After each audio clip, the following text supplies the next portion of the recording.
Happy Halloween, my dear viewers, and welcome back to Korsgaard's commentary. Seeing that it is Halloween, I had planned to share with you a horror movie most vile, unlike any other, and completely unforgettable. Alas... No! We are not doing Cannibal Holocaust. We've been over this a dozen times. We're not doing it. Why the hell not? No one ever does Cannibal Holocaust! Dude, no, we're not doing it. But... No, I am not watching them cut open that turtle again. Please! No! No one ever does it! No, I don't care! It'll be great! No! Come on! Never! It just didn't work out that way. However, seeing that tonight is Devil's Night, as a backup, I decided I would instead share with you one of my personal favorite films, the 1994 classic, The Crow. Based on the classic comic book of the same name by James O'Barr, this 1994 film has been a beloved cult classic since its release. The story follows Eric Draven, who along with his fiancée Shelley Webster, are brutally murdered by a gang on Devil's Night, Detroit's annual festival of anarchy. Unable to rest, he is given the chance to return to life by a spirit manifested by a crow, who guides him on a quest for vengeance and redemption as he hunts down those who killed him and his bride. As the crow flies and villains die, cold vengeance is served hot, as Draven slays the one who took his life and killed his love, makes peace with those he left behind, and in the process, finds peace himself. Like the comic it's based on, the movie managed to take what could have been a very simple revenge story and turns it into one dealing with themes like redemption and spirituality, largely thanks to a brilliant script handled by award-winning author John Shirley. Though like many comic book movies, it does have its fair share of action scenes and one-liners, many of which are fantastic. It also was one of the first films, if not the first, to have a true appreciation of the source material, something we wouldn't see until decades later with the Nolan Batman films and the Avengers movies, making it truly ahead of its time. This is further enhanced by the cast, who all turn in great performances, especially star Brandon Lee. The son of legendary martial artist Bruce Lee, he plays the titular undead Avenger Eric Draven in what would have been a breakthrough role had it not been for the cruel twist of fate that came. More on that in a moment, though.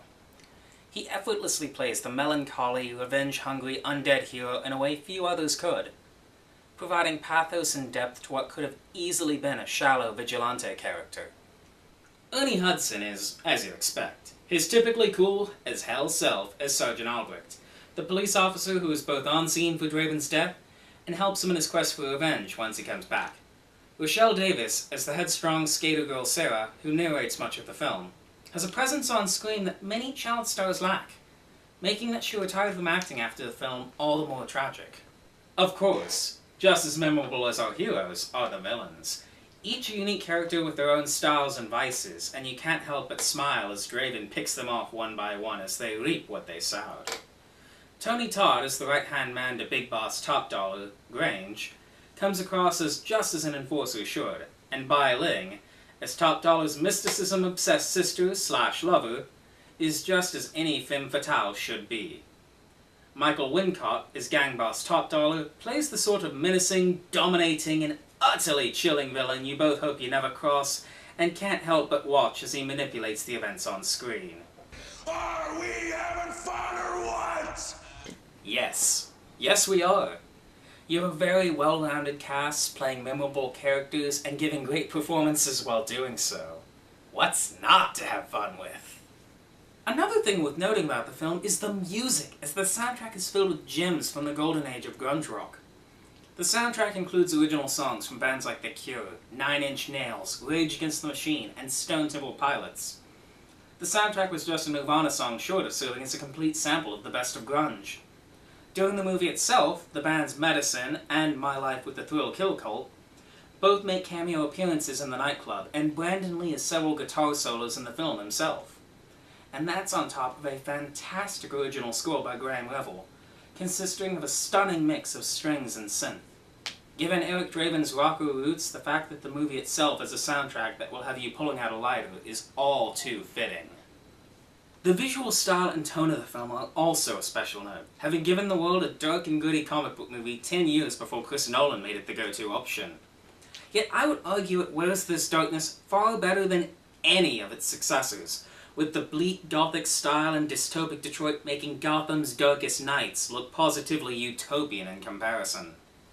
What helps this stand out is that, unlike a lot of modern dark and gritty films, the heart of The Crow is not one of darkness, but one of light. The central themes of love, loss, and triumph over tragedy all make for a very uplifting movie, in spite of the dark tones. And when coupled with the performances and dialogue of the movie, it makes for an almost spiritual experience. Of course, one can't talk about The Crow without addressing what it is perhaps most famous for: the death of star Brandon Lee. During the final week of filming, Lee was fatally shot while filming the death of his character, due to an accidental weapons discharge, in what is perhaps one of the most tragic instances of life imitating art. I know we tend to toss around the "they died too young" bit to any one-hit wonder who drinks themselves to death these days, but like his similarly fated father Bruce, Brandon Lee's death was an immeasurable loss. His spirit haunts every frame of the film, and because of this, and the role itself, we get a performance that is utterly unforgettable. The film's original tagline was "Believe in Angels," and by the film's credits, you'll believe in at least one. Overall, the film is an unforgettable experience, one that is rightly hailed as not just one of the best comic book movies of all time, but a modern-day classic. The story is potent, with the script brimming with complexity and depth. The performances are all unforgettable. The look, the feel, the tone, even the sound fit the movie perfectly. And when put together, it elevates the film to a level that few other movies have ever managed to achieve. It's often hailed as one of the greatest movies of all time by many sources, and is a beloved favorite by many millions of fans, myself included. If you haven't seen it yet, please do so at once. You owe it to yourself. With all of that in mind, it's all the more dismaying that efforts to remake the film have continued in various incarnations over the last few years. While I'm aware that there was a string of sequels and a TV spin-off that, from what I've heard, are horrendous, there is an enormous difference between a crappy sequel and a crappy remake, especially in terms of good taste. This was one of the rare films that got everything perfect the first go-around, and given that Star died during production, Hollywood's insistence in its latest cash grab remake has all the good taste of looting a tomb. Thankfully, the fans of the film have decried it from the start, keeping the remake firmly in the rumor mill for now. For once, let's hope it stays that way. After all, it can't rain all the time.